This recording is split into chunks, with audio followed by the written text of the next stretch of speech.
नमस्कार, एक बार फिर से स्वागत है आप सभी का हमारे खास कार्यक्रम न्यूज पंच में। मैं हूं कृतिका। न्यूज पंच में हम हर रोज आपके लिए लेकर आते हैं वो खबरें जिन पर रहती है हम सभी की नजर। फिर वो खबर चाहे देश से जुड़ी हो या फिर अंतर्राष्ट्रीय जगत की हो या आपके खुद के फायदे की, खबर से जुड़े हुए हर पहलू को पहुंचाने के साथ साथ ग्राउंड पर मौजूद अपने सहयोगियों से भी जानते हैं एक एक अपडेट, जिससे आप किसी भी खबर से ना रहें अछूते। और आज जिन प्रमुख खबरों की करेंगे हम विस्तार से बात। सबसे पहले एक नजर उन प्रमुख खबरों पर टॉप लाइन्स के जरिए।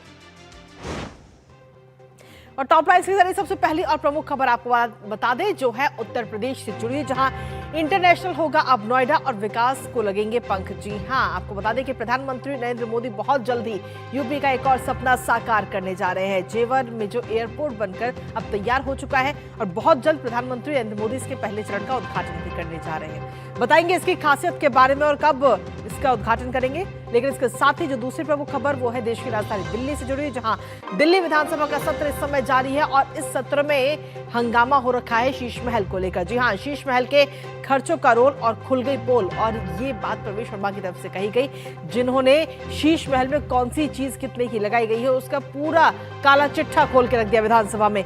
बताएंगे इस खबर के बारे में भी विस्तार से आपको। लेकिन इसके साथ ही जो तीसरी प्रमुख खबर वो है आतंकी नेटवर्क से जुड़ी, जहां आतंकी नेटवर्क का भांडाफोड़ हुआ है और कई लोग गिरफ्तार किया गया है। और साथ ही आपको ये बता दें कि इन आतंकियों के तार जो हैं वो सीधे सीधे आईएसआई और अलकायदा से जुड़े हुए हैं। तो चलिए शुरुआत करते हैं पहली और प्रमुख खबर के साथ, जहां आपको बता दें कि उत्तर प्रदेश की विकास यात्रा में 28 मार्च 2026 की तारीख अब स्वर्ण अक्षरों में दर्ज होने जा रही है।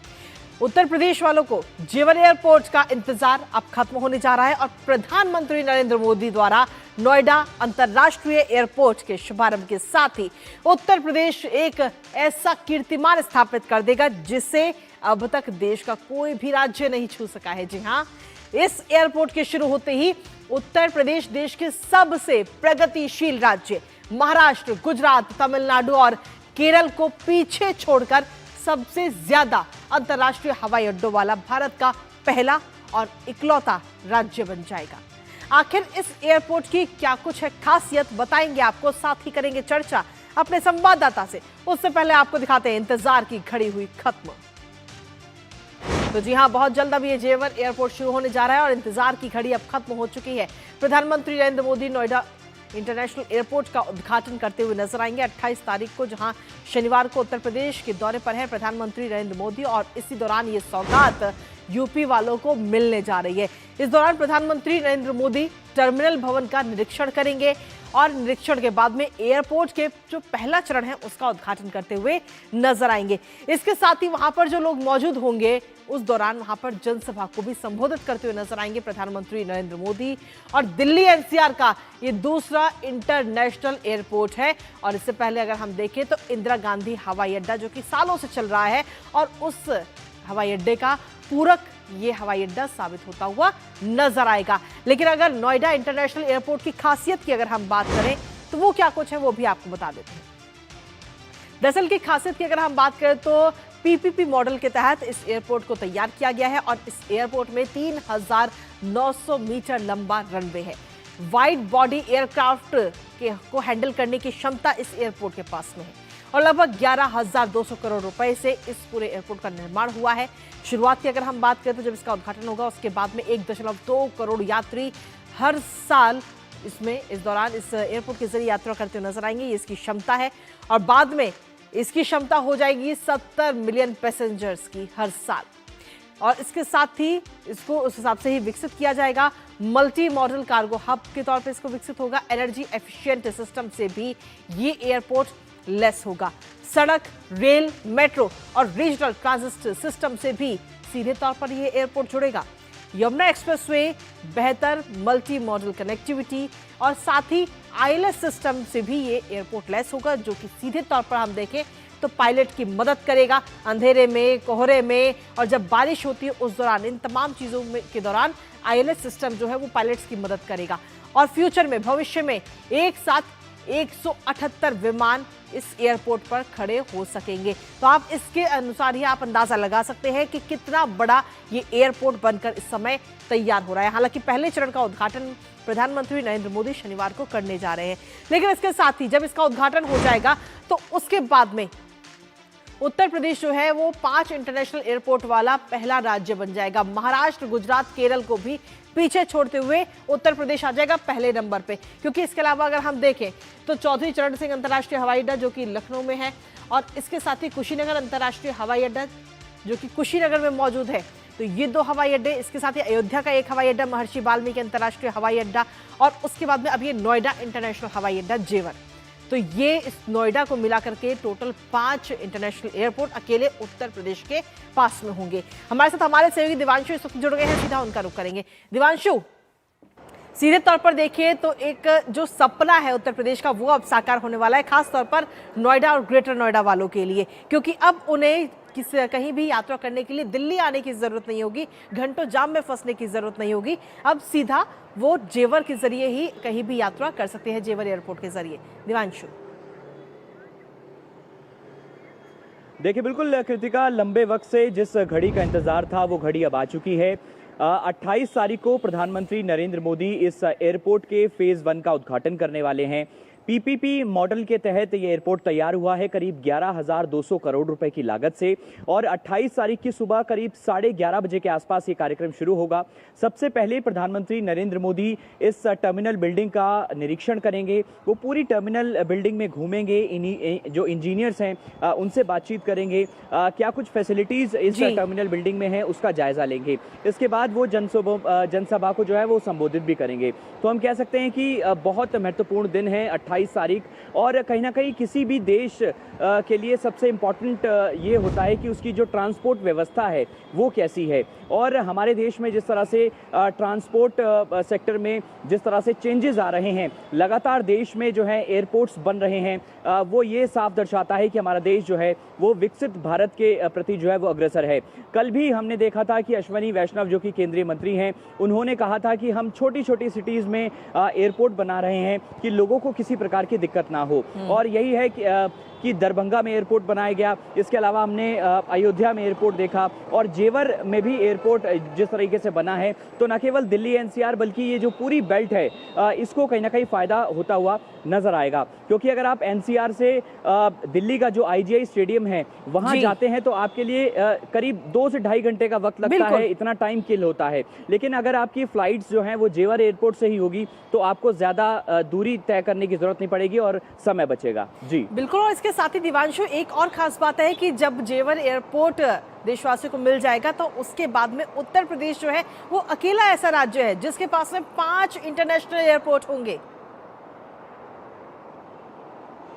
जी बिल्कुल, आपने भी अब से कुछ ही देर पहले अपनी रिपोर्ट में दिखाया है कि जो यूपी है वो देश का पहला ऐसा राज्य बन जाएगा जहां पर सबसे ज़्यादा इंटरनेशनल एयरपोर्ट्स हैं।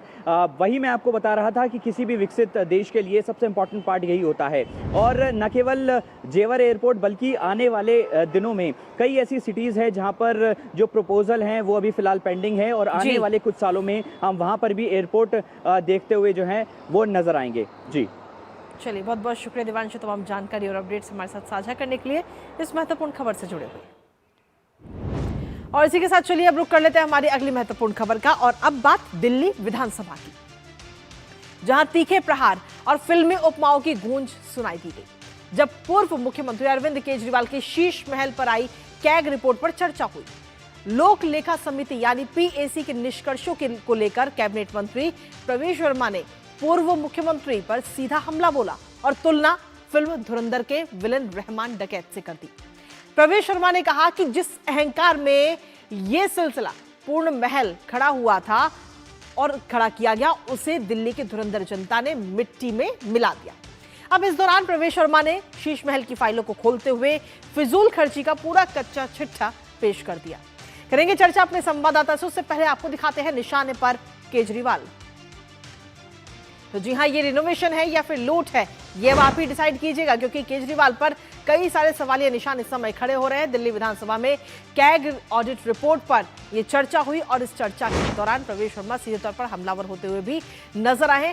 साथ ही आपको बता दें कि दिल्ली की मुख्यमंत्री रेखा गुप्ता ने भी इस दौरान कटाक्ष किया। इस रिपोर्ट में धोखाधड़ी का पुलिंदा, ये बात उनकी तरफ से कही गई कि जो रिपोर्ट कैग की सामने आई है उसमें जनता के साथ, देश की दिल्ली की जो जनता के साथ कितना धोखा किया गया वो पूरा बता रही है। इंफ्रास्ट्रक्चर की जगह 5 स्टार महल बनवाया गया, शीश महल, जिसका जिक्र लगातार समय किया भी जा रहा है। 11 साल में जन सुनवाई का नाम नहीं सुना, ये बात उनकी तरफ से कही गई। साथ ही उन्होंने कहा कि आप सरकार में जो नियम है, नियमों की धज्जियां उड़ाई गई, 5 स्टार महल बनाए गए, शीश महल बनकर तैयार हुए और जनता की गाड़ी कमाई के जरिए ये महलों को तैयार किया गया है। जनता के साथ धोखा किया गया है और जो धोखा हुआ है वो इस कैग रिपोर्ट में साफ नजर आता है। आप सरकार में तमाम नियमों की धज्जियां उड़ती हुई नजर आई हैं। गुनाहगारों को सजा मिले और वर्तमान सरकार विकास के प्रति समर्पित है, ये बात रेखा गुप्ता की तरफ से कही गई है। यानी कि जिस तरीके से ये पूरी रिपोर्ट सामने आई है, उस रिपोर्ट को लेकर के इस वक्त हमलावर होते हुए भारतीय जनता पार्टी, या यूं कहें कि दिल्ली सरकार इस समय नजर आ रही है। इसके साथ ही रिनोवेशन के नाम पर कहीं ना कहीं लूट जरूर नजर आई है, क्योंकि किसने आखिर कितना लूटा वो आपको बताते हैं। राखी बिरला की अगर हम बात करें तो 2 करोड़ 33 लाख रुपए में उनका पूरा रिनोवेशन हुआ है। रामनिवास की अगर हम बात करें तो 3 करोड़ 23 लाख रुपए। गोपाल राय, जिन्होंने अपने घर का रिनोवेशन कराया, 2 करोड़ 55 लाख रुपए का। सत्येंद्र जैन, जिन्होंने अपने घर का रिनोवेशन कराया है 2 करोड़ का। तो ऐसे ही ये लंबी सूची है जिसमें आम आदमी पार्टी के कई सारे नेताओं के नाम शामिल हैं, जिन्होंने अपने घर में रिनोवेशन के नाम पर जनता की गाड़ी कमाई लूटी है। रामनिवास को इस वक्त हम आप दिखा रहे हैं और इसके साथ ही सत्येंद्र जैन, जिन्होंने 2 करोड़ में अपने घर का पूरा रिनोवेशन कराया। सौरभ भारद्वाज, जिन्होंने 1 करोड़। आतिशी की अगर हम बात करें तो आतिशी ने भी सीधे तौर पर हम देखें तो 67 लाख, और मनीष सिसोदिया 7.5 करोड़ रुपए में उन्होंने अपने घर का रिनोवेशन कराया है। और अब दिल्ली के मुख्यमंत्री रेखा गुप्ता की तरफ से आखिर किस तरीके से हमलावर होती हुई नजर आई हैं, आपको सुनाते हैं। दिल्ली में एक ही महल है, शीश महल, और ये खाली केजरीवाल साहब का नहीं है, बाकियों पे तो उन्होंने निगाह आने ही नहीं दी। राखी बिरलान, इन्होंने अपने मकान को रिपेयर कराने के लिए 2 करोड़ 33 लाख। रामनिवास जी, जो विधानसभा आप अध्यक्ष जी कुछ अपने ऊपर खर्च नहीं करते हैं, देखिए 3 करोड़ 23 लाख रुपए रामनिवास जी ने। गोपाल राय जी ने 2 करोड़ 55 लाख। सत्येंद्र जैन जी ने 2 करोड़। सौरभ भारद्वाज जी ने 1 करोड़। और ये आतिशी जी बेचारी महिला हैं, महिलाओं को तो कोई अधिकार ही नहीं है, वो तो 67 लाख में ही निपट गई। मनीष सिसोदिया बड़े मंत्री थे, बड़े मंत्री यहाँ बैठते थे कहीं, यहीं कहीं, तो बड़े मंत्री जी को थी, उन्होंने 7.5 करोड़। दिल्ली के साथ आम आदमी बोल करके जो गबन उन्होंने यहां पे किया, ये पुलिंदा है। दिल्ली को फ्लाईओवर चाहिए थे, दिल्ली को सड़कें चाहिए थी, पर उन्होंने अपने लिए 5 स्टार महल बनवाया। दिल्ली को इंफ्रास्ट्रक्चर चाहिए था, परंतु उन्होंने वर्ल्ड क्लास इंटीरियर डेकोरेशन करवाया। सादगी नारा था पर अंदाज शाही था, नारा सादगी था पर अंदाज शाही था। राजनीति बदल देंगे बोलते थे, राजनीति बदल देंगे, पुराना घर बदल लिया। तो दिल्ली विधानसभा में रेखा गुप्ता हमलावर होती हुई नजर आई, और वहीं दूसरी तरफ प्रवेश वर्मा ने भी तंज कसा है पूर्व मुख्यमंत्री अरविंद केजरीवाल पर। आपको सुनाते हैं। खजाने खाली महल ऊंचे, राजा के बस अपने कूचे। अगर ये 58 करोड़ रुपए जो शीश महल पे खर्च हुआ अध्यक्ष जी, अगर वही समय में भारत सरकार ने एक आईसीयू बेड की कॉस्ट को फिक्स कर दिया था 15,000 रुपए का, अगर ये 58 करोड़ रुपए को आईसीयू वेंटिलेटर बनाने में खर्च किया होता तो हम दिल्ली में 2300 नए आईसीयू वेंटिलेटर बेड बनाकर 2300 लोगों की जान बचा पाते। 26,000 लोगों की मृत्यु हुई, 26,000 दिल्ली के अकेले लोग मरे। और इसी पर ताजा अपडेट लेते हैं। हमारे साथ में हमारे सहयोगी गिरीश निशाना से जुड़ गए हैं, सीधा उनका रुख करेंगे। गिरीश, एक बार फिर से शीश महल का मुद्दा दिल्ली विधानसभा के अंदर गर्माता हुआ नजर आया और सीधे तौर पर अरविंद केजरीवाल पर हमलावर होते हुए इस वक्त दिल्ली सरकार नजर आई है। प्रवेश शर्मा को हमने अपने दर्शकों को सुनाया और साथ ही दिल्ली की मुख्यमंत्री रेखा गुप्ता को भी सुनाया। जी बिल्कुल ठीक कहा कृतिका आपने। बजट सत्र के तीसरे दिन जो है कैग की रिपोर्ट पर चर्चा होती है, जिसमें शीश महल का मुद्दा जो है प्रमुखता से उठाया जाता है। शीश महल पर चर्चा की गई कि किस तरह से कितना पैसा खर्च किया गया, केजरीवाल जी ने अनियमितताएं किस तरह से बरती और किस तरह से 58 करोड़ रुपए शीश महल पर खर्च किया गया। न केवल अरविंद केजरीवाल जी के शीश महल के बंगले पर जो है दिल्ली सरकार यानी कि भाजपा सरकार ने आरोप लगाया है, बल्कि जो अन्य मंत्री हैं उनके ऊपर भी आरोप लगाया है। चाहे वो दिल्ली विधानसभा के स्पीकर हों, उन्होंने भी 2 करोड़ से ज्यादा खर्च किया। इसी तरह से डिप्टी स्पीकर ने भी अपने घर के रिनोवेशन पे 2 करोड़ से ज्यादा खर्च किया। इसी तरह सौरभ भारद्वाज हो, मनीष सिसोदिया हो, गोपाल राय हो, तमाम जो उनके मंत्री थे जो बड़ी बड़ी बातें करते थे, उन्होंने अपने घरों के रिनोवेशन पे कई करोड़ रुपए खर्च कर दिए। और ये कल मामला बहुत ही गंभीरता से दिल्ली विधानसभा के सदन में उठाया गया। सबसे बड़ी बात तो यह है कि जो दिल्ली के पीडब्ल्यूडी मंत्री हैं दिल्ली सरकार के, प्रवेश वर्मा, वो एक लंबी लिस्ट लेकर आए, यानी कि एक लंबी सूची उन्होंने कल दिल्ली विधानसभा के अंदर रखा, जिसमें उन्होंने एक एक चीज का हिसाब सबके सामने रखा। और वो पूरी जो लिस्ट है दिल्ली विधानसभा में तमाम पूरे सदन के अंदर वो फैल गई। इतनी लंबी लिस्ट थी और वापस कहीं ना कहीं प्रवेश वर्मा तक पहुंची, तो आप लगा सकते हैं कि कितना लंबी जो लिस्ट थी वो विधानसभा के अंदर पेश की गई। किस तरह से केजरीवाल जो हैं उन्होंने अपने शीश महल को बनाने में कितना खर्च कर दिया, उसमें बताया गया कि किस तरह से ये तमाम जो खर्च है, और ये भी बताया गया कल सदन के अंदर कि किस तरह से ये जो कार्रवाई हुई है ये कोरोना के समय में हुई है। कोरोना के समय में ये हिदायतें दी गई केजरीवाल जी की तरफ से कि ये अर्जेंट है, मतलब कि बहुत जरूरी कार्य है, इस पे पहले कार्रवाई होनी है, इसमें खर्च होना है, ये चीजें लगनी है।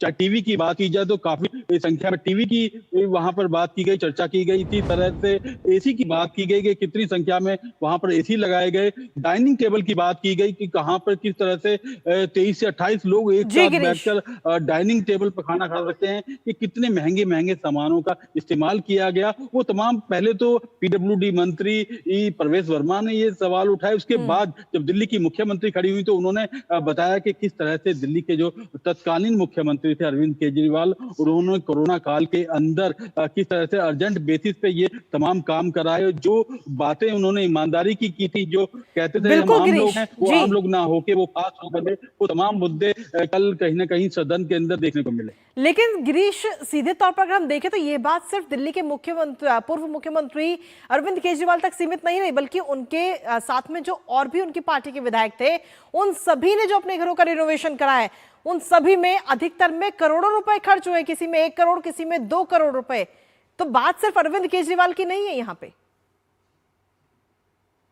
देखिए, इसी तरह से कल जो भाजपा की सरकार यानी कि रेखा सरकार ने आरोप लगाया, उन्होंने साफ स्पष्ट किया कि जो बातें ईमानदारी की करते थे, बड़ी बड़ी बातें करते थे, वो सब धराशाही होती नजर आई। क्योंकि कोरोना काल के अंदर ही ज्यादातर मंत्रियों के जो हैं बंगले रिनोवेट किए गए। और उसके अंदर चाहे दिल्ली विधानसभा अध्यक्ष की बात की जाए, रामनिवास गोयल की बात की जाए, उन्होंने भी 2 करोड़ से ज्यादा का खर्च किया। इसी तरह से डिप्टी स्पीकर जो हैं उन्होंने भी करीब 2 करोड़ रुपए खर्च किया। इसी तरह से चाहे सौरभ भारद्वाज जो बड़ी बड़ी बातें कर रहे हैं, उन्होंने भी अपने बंगले को रिनोवेशन करने के लिए कितना खर्च किया, वो तमाम बातें कल सदन के अंदर रखी गई हैं। जो सरकार बड़ी बड़ी बातें करती थी, ईमानदारी की बातें करती थी, उनको कहीं ना कहीं आरोप के कटघरे में खड़ा कर दिया है वर्तमान सरकार ने। और अभी ये सीएजी की रिपोर्ट पर कृतिका चर्चा हुई है। अब ये सीएजी की रिपोर्ट पीएसी में भेजी जाएगी, जहां पर दिल्ली विधानसभा की जो लोक लेखा समिति है उसके समक्ष रखा जाएगा और फिर से इसमें जो सत्यापन है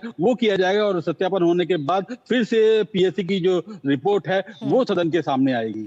चलिए, बहुत बहुत शुक्रिया गिरीश, तमाम जानकारी और अपडेट्स हमारे साथ साझा करने के लिए, इस महत्वपूर्ण खबर से जुड़े हुए। तो सीधे तौर पर जो दिल्ली के अंदर पूर्व की सरकार थी, उसने किस तरीके से जनता की गाड़ी कमाई को अपनी लूट का साधन बनाया, वो हमने आपको दिखाया इस खबर के दौरान। और इसी बीच न्यूज पंच में रुकेंगे छोटे से ब्रेक के लिए, आप बने रहिए हमारे साथ। खेलता है, झूलता उछलता है, दौड़ता कभी कभी दौड़ कर आता है, आगे आगे बढ़ता है इंडिया, अमूल दूध पीता है इंडिया। टर टर टर टर सिस्टर बीना का मैसेज आया है, अर्जेंट। लिखा है मेरे बच्चे के ट्रीटमेंट के लिए 1 लाख रुपए चाहिए डॉक्टर, तुरंत भेज दीजिए प्लीज। सिस्टर बीना, मैं पहले सिस्टर बीना को फोन करके पूछूंगी फिर भेजूंगी, क्योंकि मैं मूर्ख नहीं हूँ। Well done doctor. यूपीआई कहता है अगर पहचान के व्यक्ति से भी ऐसे मैसेज आए तो हो सकता है कि उनके मैसेजिंग ऐप हैक्ड हो, तो पहले नॉर्मल कॉल करके चेक करो और कहो मैं मूर्ख नहीं हूँ। जाइए आप भी किसी का टेस्ट लीजिए। और ब्रेक के बाद एक बार फिर से स्वागत आप सभी का। अब बात देश की सुरक्षा की, जहां सुरक्षा एजेंसियों के लिए राहत की खबर। दरअसल आंध्र प्रदेश पुलिस ने खुफिया जानकारी के आधार पर एक बड़े आतंकी नेटवर्क का भंडाफोड़ किया है। और ये सिर्फ एक राज्य तक सीमित मामला नहीं है, बल्कि एक मल्टी स्टेट ऑपरेशन के तहत देश के कई हिस्सों में एक साथ छापेमारी की गई। और इस कार्रवाई में अब तक 12 संदिग्धों को गिरफ्तार किया जा चुका है, जिनके तार बिहार, दिल्ली समेत कई राज्यों से जुड़े बताए गए। और तो और सबसे चौंकाने वाली बात यह कि इस नेटवर्क के पीछे विदेशी हैंडलर्स का हाथ भी सामने आया, जिनका सीधा कनेक्शन आईएसआईएस और अलकायदा जैसे आतंकी संगठनों से बताया जा रहा है। जानेंगे एक अपडेट अपने संवाददाता से, उससे पहले आपको दिखाते हैं आतंकी नेटवर्क का बड़ा खुलासा। तो जी हां, आंध्र प्रदेश के अंदर ये बड़ी कामयाबी मिली है। आंध्र प्रदेश पुलिस को ये बड़ी कामयाबी, जहां आतंकी नेटवर्क का ये बड़ा खुलासा किया गया है। बहुराज्यीय अभियान चलाया गया जिसमें 12 संदिग्धों को गिरफ्तार किया गया है। और सिर्फ आंध्र प्रदेश नहीं, आंध्र प्रदेश के साथ साथ बिहार, दिल्ली समेत और कई राज्यों में छापेमारी हुई है, जिसमें 12 लोग गिरफ्तार किया गया। अगर बात करें विजयवाड़ा की, तो विजयवाड़ा के 3 युवक मुख्य आरोपी के तौर पर उनको गिरफ्तार किया गया है। और साथ ही आईएसआईएस के विदेशी हैंडलर से इनके सीधे तार जुड़े हुए और देश विरोधी गतिविधियों की पूरी प्लानिंग ये लोग कर रहे थे। हालांकि अभी फिलहाल उन्हें गिरफ्तार किया जा चुका है और अब उनसे और पूछताछ की जाएगी कि आखिर उनकी क्या प्लानिंग थी, उनके गिरोह में और कौन कौन लोग शामिल हैं। लेकिन फिलहाल गिरफ्त में इस समय 3 आरोपी हैं मुख्य तौर पर अगर हम देखें, जिसमें मोहम्मद रहमतुल्लाह शरीफ और मिर्जा सोहेल बेग और मोहम्मद दानिश, ये 3 लोग जिनको मुख्य तौर पर इस समय गिरफ्तार किया गया है। और अब उनसे एक एक करके कई सारे सवालों के जवाब उनसे लिए जाएंगे कि आखिर उनके साथ के और कौन कौन लोग इस पूरे गिरोह में जुड़े हुए हैं। हमारे साथ हमारी सहयोगी सुरेखा इस वक्त जुड़ गई हैं, सीधा उनसे रुख करेंगे ताजा अपडेट के लिए। सुरेखा, क्या कुछ लेटेस्ट अपडेट है आपके पास में इस पूरी खबर को लेकर, क्योंकि आतंकियों के जो नापाक मंसूबे थे वो तो इस वक्त फेल हो चुके हैं। जी हाँ, और ये भी अपडेट दे दूं कि कुल मिलाकर 12 नहीं बल्कि ये संख्या 13 की है, जो ये गिरोह की बात बताई जा रही है। और ये दरअसल जो गिरोह है 2 टीम्स में बटा हुआ था। एक 5 सदस्य का जो आईएसआईएस के नाम से जाना जा रहा था, और 7 सदस्य का जो दूसरा टीम है वो अलकायदा इंडियन सब कॉन्टिनेंट के नाम से चला रहे थे। और इसमें 3 नहीं बल्कि 2 और लोगों के नाम भी जुड़ गए हैं जिनकी गिरफ्तारी हुई है, जिनमें से एक महिला है, हैदराबाद के चंचलगुड़ा के इलाके से है, जो शादीशुदा है, एक बच्चा है और वो डोमेस्टिक हेल्प के नाम पर काम कर रही थी, लेकिन साथ ही में इन लोगों के साथ संपर्क में थी। एक और व्यक्ति कर्नाटका के बेल्लारी से जुड़े हैं, वो भी सलाम नाम के व्यक्ति जो है उनको भी गिरफ्तार किया गया है। और इन सभी 5 को जो है आंध्र प्रदेश के राजमंड्री सेंट्रल जेल में भेजा गया है। और ये लोगों की अगर हम बात करते हैं, इनके अलावा 7 और अलग अलग राज्य है जहां पर पूरे भारत में जो है, जहां पर 9 टीम्स के तौर पर डिवाइड होकर जो है इस वक्त काम किया जा रहा है सुरक्षा कर्मियों द्वारा, और इनके यहाँ पर छापे मारी जा रही है। और सबसे ज्यादा चौंकाने वाली बात सुनिए कि जब जो मुख्य आरोपी है शरीफ, उनके घर पर जब पुलिस पहुंचती है, सीआई के साथ टास्क फोर्स पहुंचती है, तो ये खबर सुनने में आती है कि दरवाजा खोलते हुए वो एक चुटकी लेते हुए कहता है कि मुझे तो उम्मीद थी कि आप लोग आएंगे क्योंकि हम इस तरीके का काम कर रहे हैं। तो ये कहीं ना कहीं ये दर्शाता है कि मानसिक तौर पर कितने ज्यादा तैयार थे ये लोग कि किसी भी तरीके की, जब वो ऐसी इस तरह की आतंकवादी गतिविधियों के लिए अगर तैयार तैयारी कर रहे हैं तो उससे पहले मानसिक तौर पर कितने ज्यादा अपने आप को इन्होंने जो है तैयार कर रखा था कि अगर पुलिस छापा मारती है तो उसके लिए भी तैयार रहना है। और यही नहीं, यहाँ तक कि जब हम बात करते हैं कि इन लोगों के काम कौन क्या कर रहा है, तो देखिए अगर शरीफ की अगर हम बात करते हैं तो ओला उबर के रैपिडो के जो ड्राइवर के तौर पर काम कर रहे हैं। एक और जो है जो डिजिटल प्रिंटिंग वगैरह, लेजर प्रिंटिंग वगैरह उसका काम करता है। एक रेस्टोरेंट में, बिरयानी के रेस्टोरेंट में कैशियर का काम कर रहा है। ये कहीं ना कहीं बता रहा है कि हमारे आसपास में ही इस तरीके की सोच रखने वाले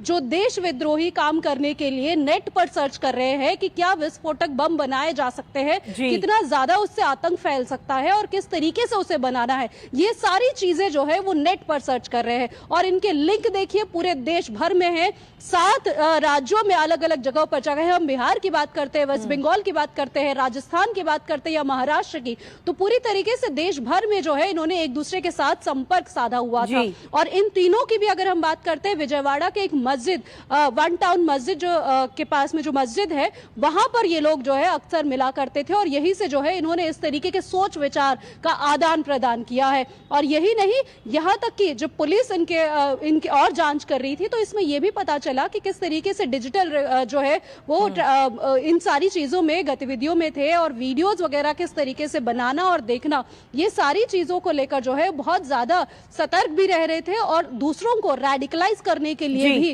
किस तरीके से करना है इसकी भी तैयारी है आपस में बातचीत करके कर रहे थे। तो यानी कि बड़ा एक कह सकते हैं कि नेटवर्क बढ़ाने की ओर अग्रसर हो रहे थे इस वक्त। चलिए, बहुत बहुत शुक्रिया सुरेखा, तमाम जानकारी और अपडेट्स हमारे साथ साझा करने के लिए, उस महत्वपूर्ण खबर से जुड़े हो। तो इस पर लगातार हमारी नजर बनी हुई, लेकिन इसी के साथ फिलहाल न्यूज पंच मुझे और हमारी पूरी टीम को दीजिए अनुमति। कल सुबह फिर होगी आपसे मुलाकात 10:30 बजे। तब तक के लिए नमस्कार।